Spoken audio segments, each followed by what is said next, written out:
Sports. And you can see, obviously, that I played. For those that don't know, I did play D1 football at Drake University, and I've been asked these 3 questions a lot when it comes to youth sports. So we're going to dive a little bit into youth sports and kind of my opinion overall on them. But let's first get to the 3 questions. One being, are youth sports worth it? Is football safe enough for my kid, or when should they start? And third, what did sports do for you? So first is, are youth sports worth it? Obviously, I believe so. A little biased in myself. But ultimately, I believe youth sports are worth it as long as your kid is wanting to and has the passion for it and continues to have fun. And I've seen it. Our boys play soccer, football, basketball, some wrestling in there as well. My wife and I both were D1 athletes. So it's in our blood, it's in their blood, but also we strive to use it as a tool to grow them too, right? So sports isn't just for the love of the game and practicing in that. There's so many life lessons in sports: camaraderie, family, work ethic, discipline, your intelligence level, overall athletic ability, nutrition. I mean, there's just so many things that are just simply amazing when it comes to sports in general, but when it comes to youth sports. And that can be any sport. Obviously, I hit upon the ones that we know, but that really can attain to any type of youth sporting event.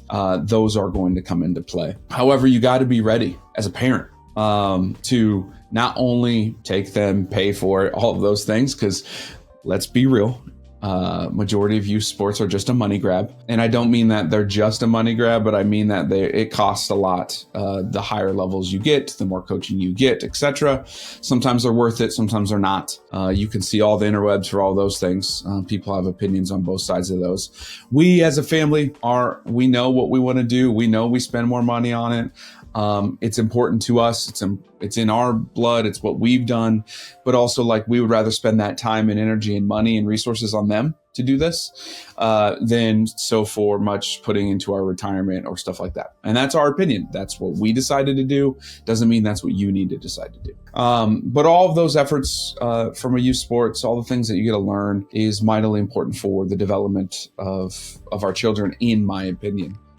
Some won't gravitate towards it, some will, but as a parent, you got to be ready to take it past the level of just coaching at practice. You have to help them stay disciplined, practice at home, and stay in the game no matter what. And that doesn't just necessarily mean you need to coach them when you're at home, although that's a very big point. The other point is staying disciplined to the things at home as well, because discipline is the key element in sports.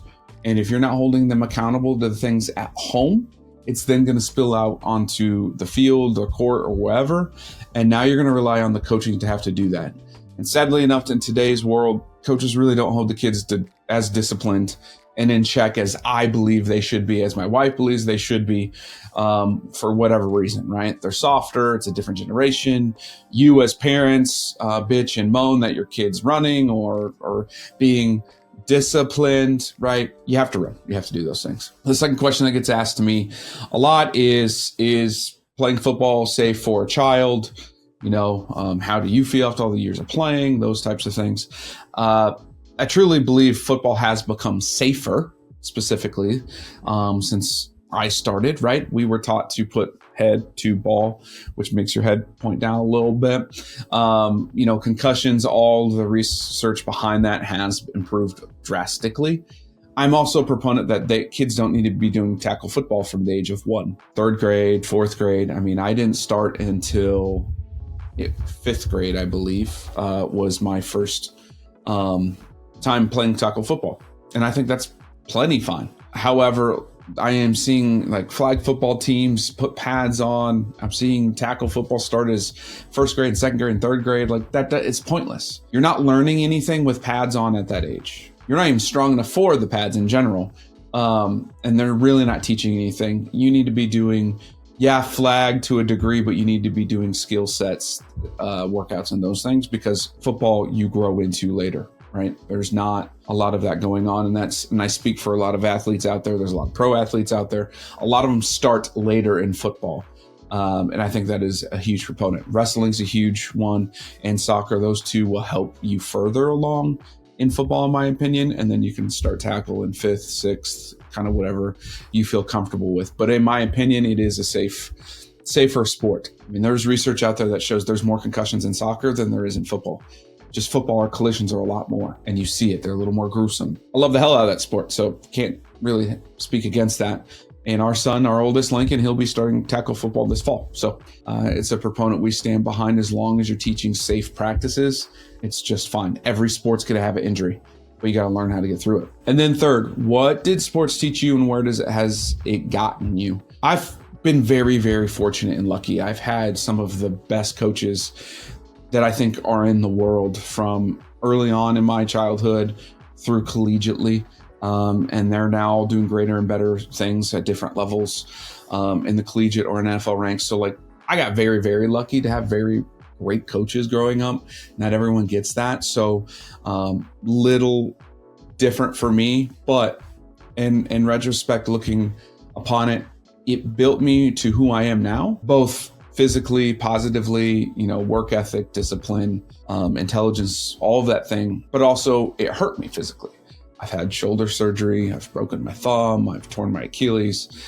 Should probably get surgery in my right arm. I'm not going to do it. Like, it's broken me down too. But the amazing thing about sports is it teaches you adversity and how to overcome and to keep going through it. And guess what? That correlates to life more than anything. In life, as you know, as adults, shit sucks. Adulting's hard.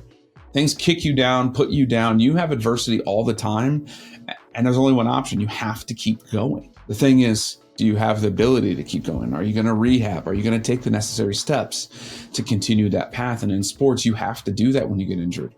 You have to do that when you're on a losing team or you're not good at a certain thing. You have to practice and put in the time and the grinding to get better. I think that's what's missing in America overall. Not everyone's been an athlete before, or even in the military where you teach the same principles. And now we've got people trying to do things easy and take the easy way out. And it's not that. Life's not that way. It is a hard grind that you have to get through. And so simple answer is, yeah, sports, man. I wouldn't be standing here doing this podcast or this Let's Get Real episode, our podcast, everything I do for people, if it wasn't for it. So if you're on the borderline or you're on the fence, and you're not an athletic parent and you have an athletic child who wants to do things, reach out, comment, right? Use this as a platform. Let's talk through some things and we can help you as much as possible. So, hey, Nike says just do it.